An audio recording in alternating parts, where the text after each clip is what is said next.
a tale we know too well.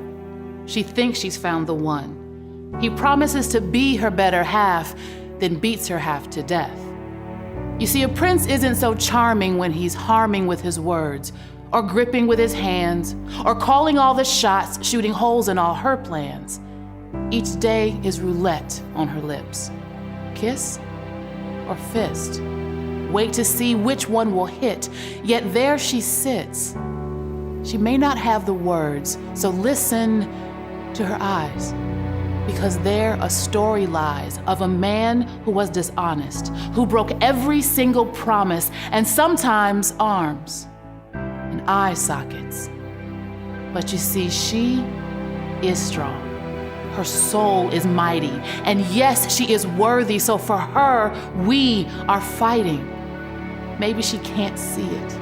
Maybe she can't be it, the one to share her story, to stop saying sorry. But we will. Until she can speak without her voice shaking, we will shout her story. Until there's no mistaking her strength, we will lift her up. Until she no longer hides her face, we will give her time, be her safe place. We'll keep watch, we'll stand on guard, we'll help her rebuild her heart, and we will not rest until she can. Welcome to the Center for Family Violence Prevention. Today, we're going on a journey through the impact that we can have on domestic violence in our community.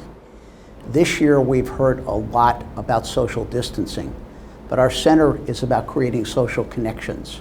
We allow victims to become survivors by connecting them with counselors, with advocates, with law enforcement, with healthcare, with social services.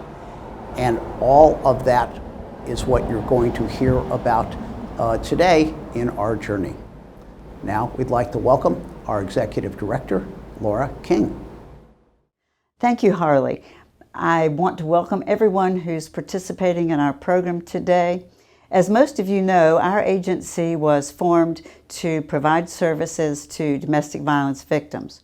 What you probably don't know is exactly what that means, what the services are, and what a victim can expect when she comes to our organization for help. So today, I'm going to be your guide on a short tour through our agency and our programs. When a victim reaches out to us for service, one of the first things we do is ask them, are you safe? Are you in a safe place?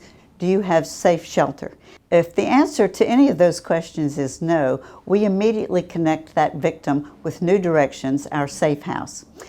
Starting off our program today, Katonia Pitt, the safe house manager, is going to explain to you the services the victim receives when she goes there.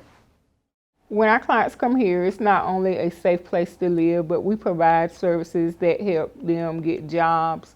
We help them with housing. We link them with other resources in the community to provide services that they may need. And our clients just begin a new journey towards a safe living environment, free from abuse. On average, we provide services to approximately 120 to 150 people per calendar year. At any given time, we can have up to 26 residents in the house at one time. Those are women and children. We provide services to men as well, but they are away from the safe house. Our clients typically stay an average of 60 days. We do have some that stay much longer than 60 days and some that stay a shorter period of time. They may just need to attain a domestic violence protection order, and so they stay until that is received. We had this client that came straight from the hospital. She was in pretty bad shape. It took her a couple of weeks just to get back to her normal self. But once she did, we began working with her to find housing, to find a better job. And to this day, this client comes back just to say thank you. She is very grateful to this program. She believes that we actually saved her life. Funding for the Safe House comes from different areas. We do get some federal funding, some state funding, but funding from our local community gives us the flexibility to provide just practical things for our clients, whether it's a gas card, a uniform to start working, things that they may need for their kids, whether it's lunch money or something like that for their kids. That's how local funds help us. Women's issues have always been a passion for me. And once I started working here and saw the services that we provided and how it impacted others' lives, it just inspired me. And so it gives me a joy to come to work every day, just to know that I'm helping women change their lives. Another safety issue for our clients is legal protection.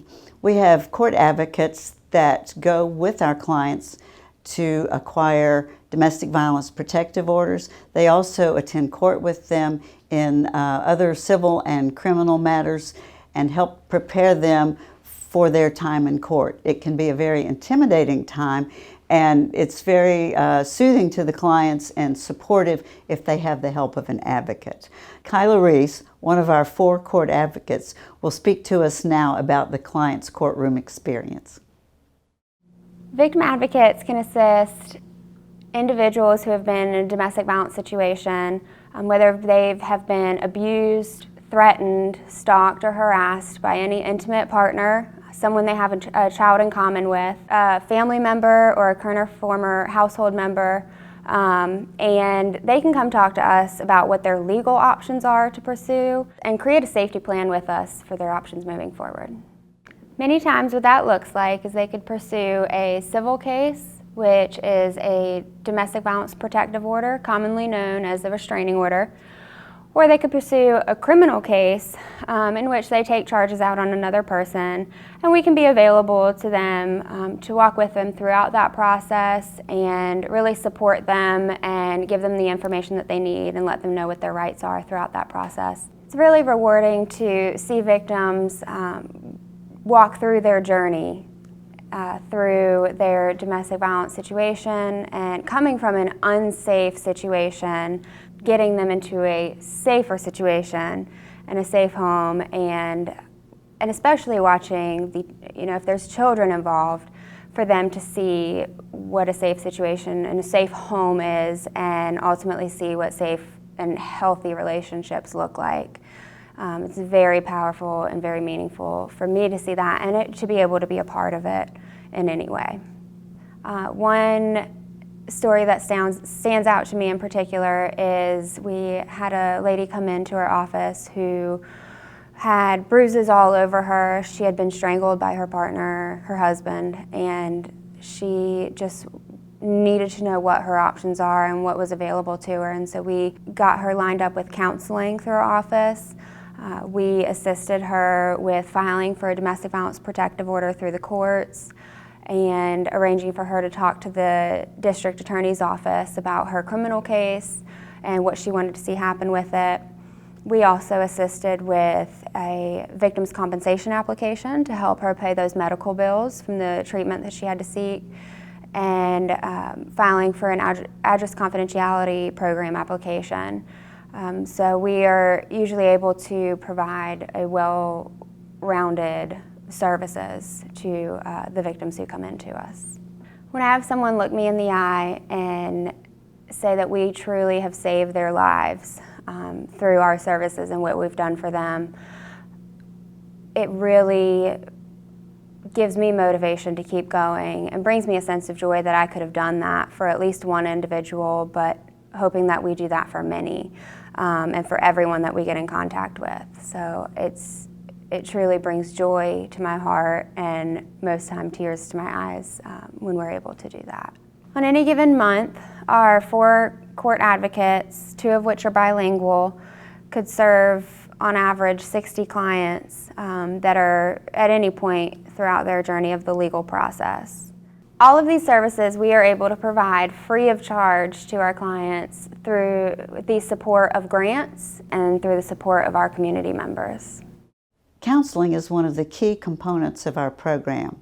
Many domestic violence victims suffer from issues of self-esteem, anxiety, depression, and in severe cases, PTSD. Shelby Claypack, one of our adult counselors, will explain that program. As a counselor, I really enjoy working with people and being able to help people further themselves in life. With the domestic violence victims, I'm able to help them when they're at their lowest point to realize their potential in life. Clients come here in a variety of ways to our counseling services. We have the advocates will refer them after they do the protective orders, or they come straight to the safe house and I will go over to the safe house and see them, or they could come in and just want the counseling and come straight to counseling services. Clients come in here often at the lowest of their lows, and they really need their build up their self-esteem in order to be able to lead successful lives, leaving their abusive relationships. So I work with them to better themselves in that way, to be able to see that they are able to be successful members of our society. When clients come in, they have a wide variety of issues that we're working with, but the main thing we're working towards is getting them to have future healthy relationships. We look at different red flags that they can look for so that their future relationships aren't abusive, because many times the clients do go back to having abusive relationships. So our goal is to have them be able to have good relationships in their future. For example, one of the red flags that we typically look at is that the person is very controlling. And so if there's controlling aspects in the beginning of the relationship, it often moves into other abusive behaviors. Recently, I had a client come in who originally didn't want counseling. She did her protective order with the advocates, but then about a month or so later, she decided she wanted counseling. I've been seeing her for a couple months now, and in one of our last sessions, she just told me how coming in for counseling was the best decision she ever made, and coming and seeing me weekly has really made progress in her life. As an agency, we have renewed our commitment to domestic violence prevention. We realize that we can provide service to victims until the end of time. What we truly need to do is prevent domestic violence from happening in the first place. We also believe that education needs to begin with our youth to help them understand what a healthy relationship is supposed to look like. Portia Willis, our youth outreach educator, will talk to you about the programs that we have instituted in Pitt County schools. I have the privilege of working with the CATCH program, where we're able to go into the schools and teach teens about teen dating violence and healthy relationships. And CATCH stands for Caring for Abused Teens in the Community and at Home. Typically, we'll go into our high schools here. We're in 5 of 6 of the high schools in Pitt County, and we have served over 650 students so far. We'll go into the health and PE classes, and our curriculum spans over 5 days, usually Monday through Friday. So we'll start out talking about what healthy relationships look like, and the different dynamics of relationships, how they're meeting people these days, and talk about what a healthy relationship should look like, what the signs of abuse are, and we define what abuse is. We also talk about the cycles of abuse, and we will wrap it up by watching a film to apply the knowledge that they've learned. And then on Friday, we play Jeopardy and do giveaways. You'll be able to see some of the giveaways we have here to be able to say thank you for your attentiveness and being engaged. I think it surprises me to hear them say, well, I never really thought of it like that. Or where are you learning how to be in your relationship? And so I'll hear, well, from my friends. Every once in a while, I'll hear a teen say, well, my mom and dad talked to me about this kind of thing, about relationships. And then sometimes I'll have students say, I'm just learning as I go, trial and error. So I realize the importance of us being able to be there and show what a healthy relationship should look like, because they're getting so many different influences. So to be able to have a good foundation to work from, I think is vital. It's really all about prevention. We know that when we reach teens early on, then we give them the tools that they need to have healthy relationships, then we help to break the cycle of domestic violence, which is what we all hope to do. In 1994, the agency opened My Sister's Closet, a resale store for women's clothing and accessories. 5 years ago, we opened My Sister's Attic, selling furniture and home decor items. These stores were opened as a revenue stream to help us provide victim services. They've turned out to be much more. The stores are a place where victims can come and disclose for the first time the dangers of the situation they are in. The stores are also a great place to drive awareness of our organization and the services we provide. You're about to meet two of our store managers who are going to tell you more. My Sister's Closet has been in our community for 26 years this month. And so, believe it or not, even though we've been around that long, we often get people who've never shopped with us before. And even with recurring customers, we always like to educate them about what we do. We show them our brochure, which highlights all the services. We also have all of the services and the crisis line in our fitting rooms. And we also give them things when they donate, which allows them to see who we are and what we do in the 3 counties that we serve. Here at My Sister's Attic, we get lots of great support from the community. We have people who donate here. We have people who consign here. We have people who shop with us every week. We have some people who come in every day to see what's new. I love working here because it is a family atmosphere. We work together for a common cause. We know how important what we do here is. So it's just a fun atmosphere. Everybody has fun. We laugh a lot. I'm probably biased, but we have a really, really good atmosphere. We have fun every day. We try to make sure all of our customers are comfortable. And it's one of the best shopping experiences somebody can have if they're a female and really want to come in and volunteer. They're helping the cause, which is the most important thing. And they also get a chance to shop. And all of our prices, probably the highest thing in the store on a daily average is $10, but most things are $4. And we have beautiful things. We have awesome items to buy. We have high-end items, decorative accessories, but we also have stuff that's been donated. So we basically have something in the store that suits everyone's budget. The items that are donated to us here at My Sister's Attic, we sell to raise money to give to the Center for Family Violence Prevention, but we're also able to give our clients any items that have been donated that they need to set up their own apartments. We have customers come in that are shopping with us, and they feel really emotionally led to shop here because either they've been a victim of domestic violence, their child has, their sister has, and it really is meaningful for them to shop with us. Just today, a customer came in to see us, and I was helping her try to find a suit. And as we were talking and looking for things for her to wear, she mentioned that she had been in a violent relationship in her past, and she really appreciated the work that we did because she got out and was saved and not harmed dreadfully, so we were both happy about that. When a domestic violence victim and an abuser have a child together, it adds an extra dimension of risk when they meet to exchange the child for visitation. Our Family Center provides services just for these situations, and our Family Center manager, Panthea Holly, will explain how that works. This is a neutral facility that we use for children to have visitation with their parents, whether it is an abused child or an abusive parent, so they do not have to have contact with the other party to avoid any type of domestic violence to come between them.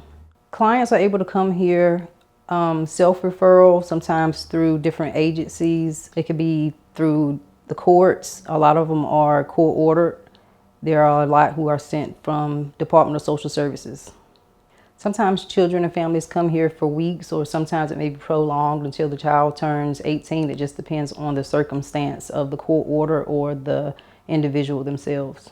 Aside from having supervised visitation and monitored exchanges for children and the parents, we also have children's counseling that is specifically for the child, as well as abuser treatment to help provide treatment to the abusers who've been in that position and the victims who may need additional counseling for domestic violence specifically. Despite having to come here for several years, many families are thankful that we are here to provide this service.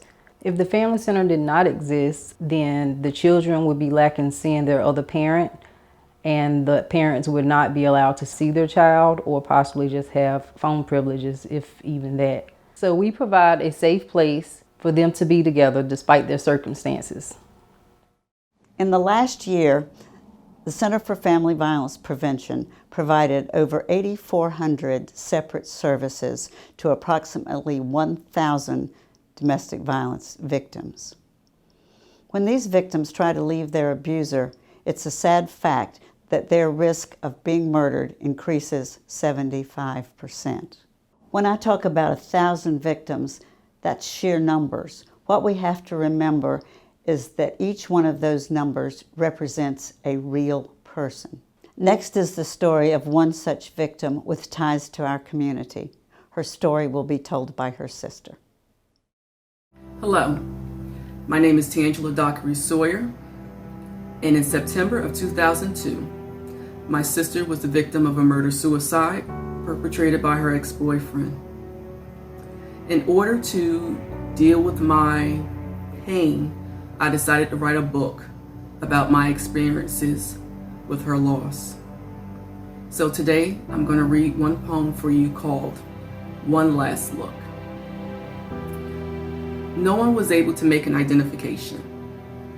She had just gotten a new tattoo that only my mother and I had seen. Go to the morgue. On autopilot, I turned and looked at my mother, who told me not to come back unless I was sure it was her. In a cold building that smelled antiseptic, doctors I didn't know told me she had taken good care of herself and began asking me about identifying characteristics. As the winner of the prize, I got to look at my sister's final photograph.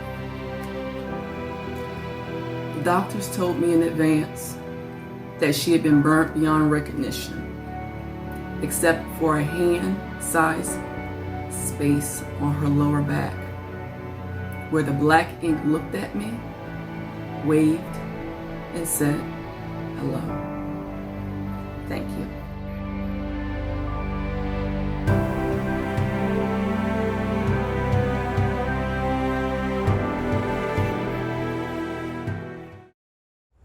I am delighted and honored to be here today to introduce our guest speaker, Audra Touissant from Charlotte.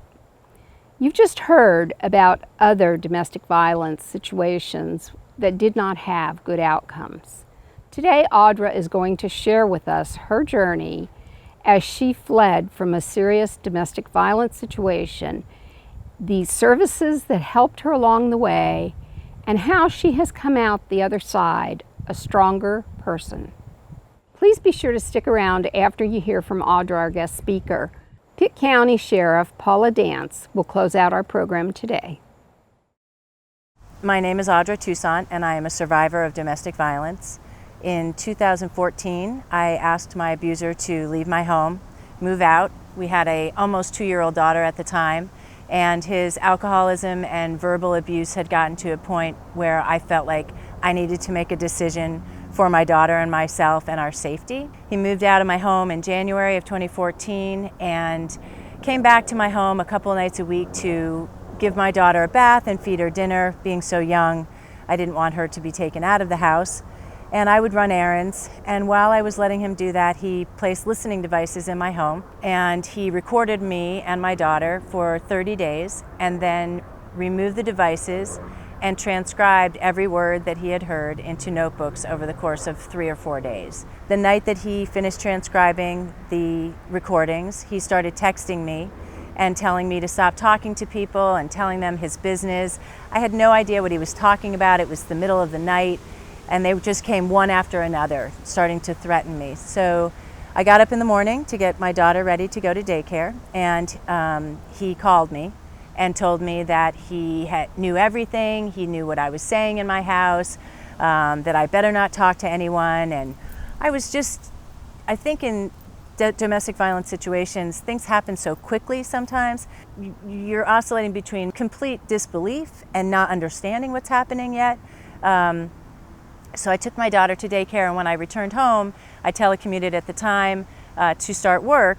So he came to my house and held me there for about 3 hours, played some of the recordings for me, and accused me of all kinds of things. Basically of being a horrible person, telling me that he was going to play recordings for people and reveal to them the horrible, acerbic person that I really was. I was devastated. I had no idea that he had any level of that depravity, honestly. And so I ended up going into work and talking to a friend and out in my backyard because I thought he was still listening to me in my house. And to have the sanctity of your home violated in that way, like I just felt so unsafe in my own home.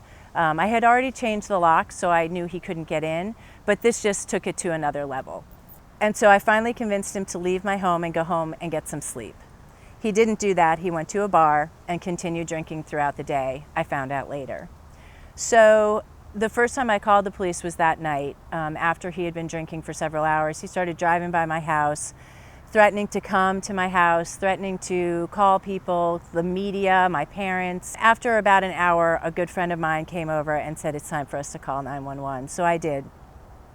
I was so grateful to those police officers. That night, I felt like they had a degree in psychology. They were trying to talk to him on the telephone, telling him he hadn't done anything wrong, but at the same time that he needed to leave me alone. He did end up talking to them on the phone for a few minutes, and then they told me that it was time for me to get out of my house.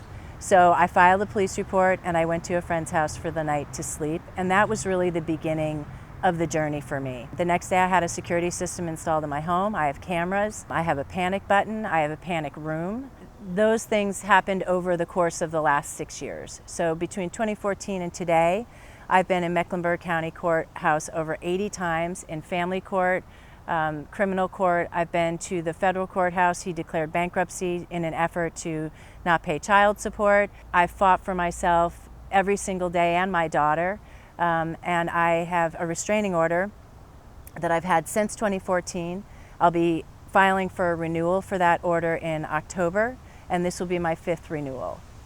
I have thought of moving. I've been encouraged to move by many people, but as my father always told me, when the journey started, I had 2 black labs and a 2-year-old daughter. And he said, "Where are you gonna run to? You couldn't run if you tried.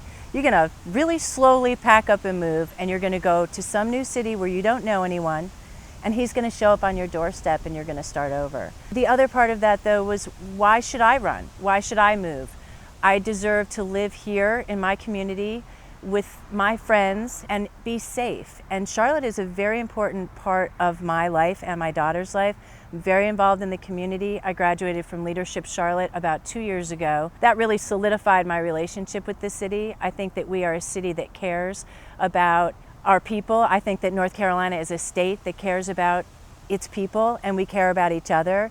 And I knew that if I stayed the course here, and what I have seen is that by building my case in Mecklenburg County, when I go back now for a restraining order, the judge can see the entire history of what has happened to me. Because when you move to another state, there's a disconnect. The court system is not all connected.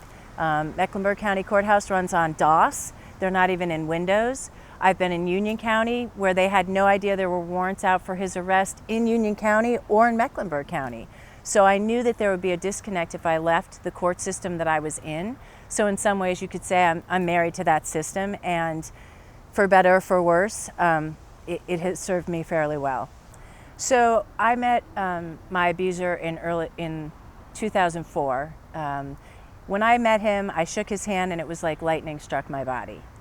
He was charismatic, he was charming. There's a wonderful speaker and advocate for survivors and victims of domestic violence named Mark Wynn, and he always tells the story that people say, "How could you get involved with this guy? How could you get involved with this derelict?" And they don't punch you in the face on the first date.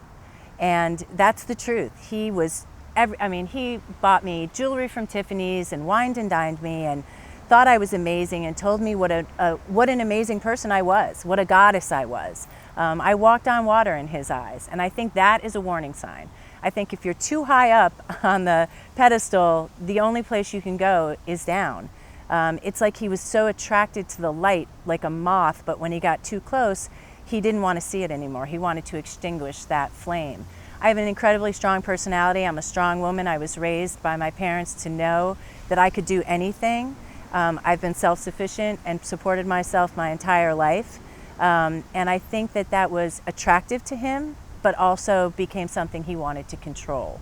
Some of the early warning signs, I think, would be him maybe sometimes wondering where I was more than he should.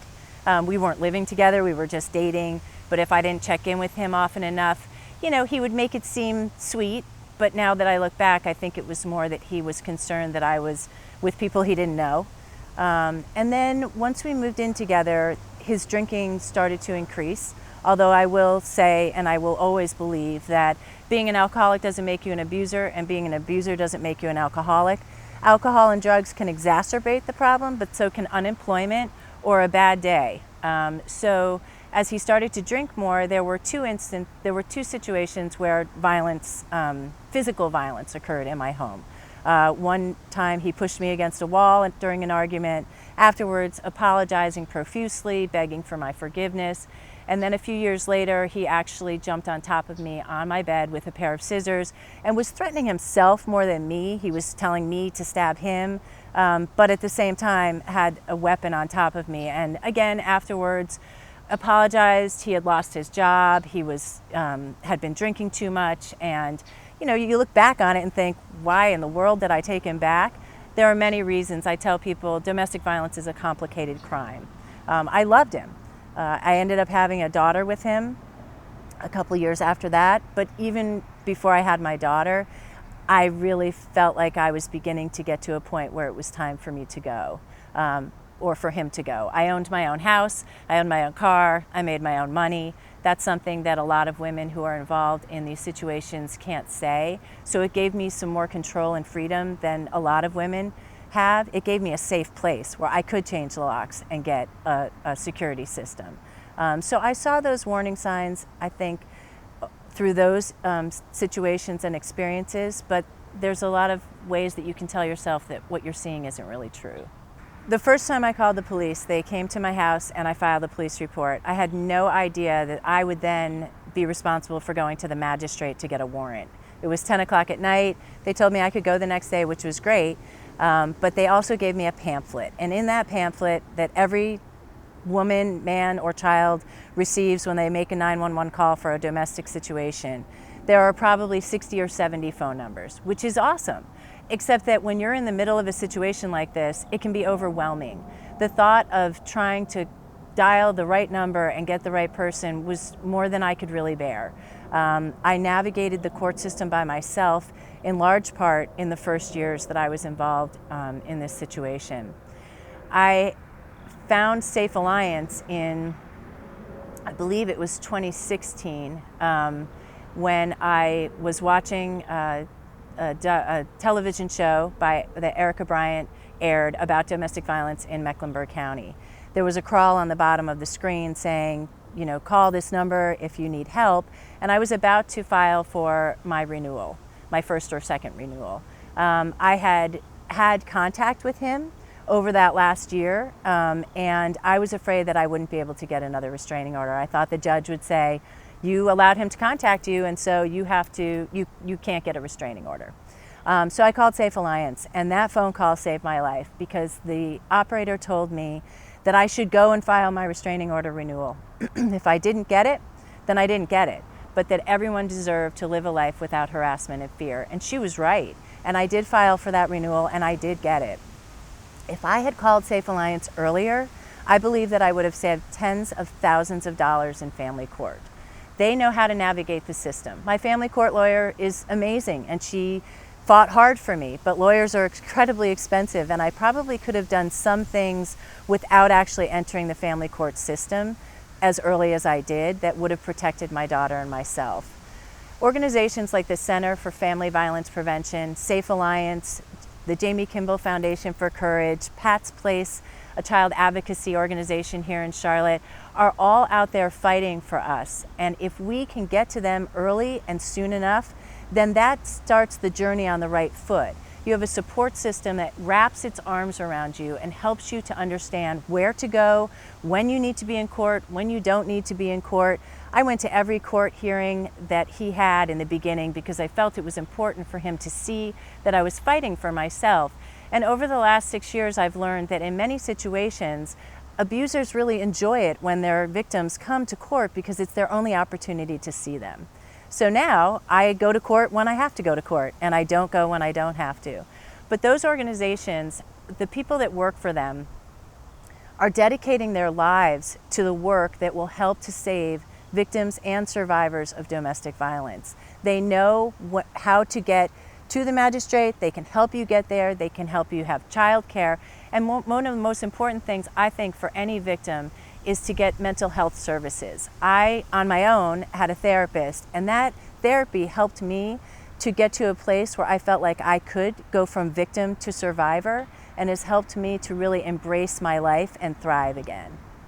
After my abuser left my home in 2014, the next 2 years were the darkest years of my life. The abuse, the harassment, stalking, calling me constantly, texting, threatening, it never stopped. It was 24 hours a day. If there was a little break for a couple of weeks, I was always walking on eggshells waiting for the next thing to happen. And it always did. And I remember in 2015 telling my parents, I just couldn't keep fighting. I didn't have it in me. I couldn't take one more thing. And so I flew home to New York and I stayed with my family for a few weeks and put about 10 pounds back on my way too skinny frame and came back to Charlotte and with a new resolve. I realized that I had no choice but to keep fighting. I couldn't just lay down because then my daughter would be unsafe as well. So I just put one foot in front of the other. That's all I can say is I got up every morning, I made sure I ate. I had a domestic violence advocacy officer from Charlotte-Mecklenburg Police Department assigned to me. She would call me and check in and literally say, I want you to eat lunch this week. I want you to take a walk with your daughter. Take your pepper spray and go to the park. You've got a cell phone. Don't let this make you a captive, because that's even worse. The other thing that she gave, piece of advice that was really valuable for me was, do what you can do and then take back your mental real estate. So do everything you need to do to fight and then walk away and go live your life. So over the last 4 years, the first 2 were really, really difficult. The last 4, I have re-entered the world of adults. I went to Leadership Charlotte. Through that program, really became engaged with my community. I have used my experience to advocate for victims and help them become survivors. And so as I look back over those first couple of years and I remember the darkness, I remember saying, there's no light at the end of the tunnel. I can't imagine there ever being one. If you stay with it long enough, and if you really show your friends and family and people that are close to you that you are vulnerable and that you need their help, you can recover, you can heal, you can live. My abuser is still out there. He lives in North Carolina. He could come to my house any day, even with my restraining order. But I will not let that hold me captive, because if I do, then he's won. And I have this beautiful 8-year-old daughter and a great life, wonderful friends. I love my job. I love my home. I love Charlotte. There's a beautiful sunny day. Why would I let him take any of that away from me? So if you are a victim and you are in a situation where you are being abused, tell someone, anyone, your therapist, your friend, your parents, someone at a pharmacy. Get the help that you need to get you out of that situation, and I promise that there are resources out there that will help you reclaim your life. And if you feel like you don't even have a life to reclaim, then they'll help you build one so that you can have a really wonderful experience on this planet, because we all deserve to live a life without harassment and fear. Wow, Audra's story is like many of the stories that we have heard in law enforcement over the many years in my career. 3 women in the U.S. are killed every day by their intimate partners. Law enforcement depends heavily on resources such as the Center for Family Violence Prevention to connect those victims to much needed resources in our community. Please support their efforts by donating to this worthy cause. You can do this by visiting c4fvp.org. Consider making a financial contribution today and be a part of helping to stop domestic violence in our community. We've come to the end of our journey through domestic violence services for Pitt, Martin, and Washington counties. We thank you for taking your personal time to spend with us this afternoon, and hope that you've learned a little bit more about domestic violence and what's available to help domestic violence victims. If you choose to support our agency with a contribution, you become a part of the safety net for domestic violence victims in our community.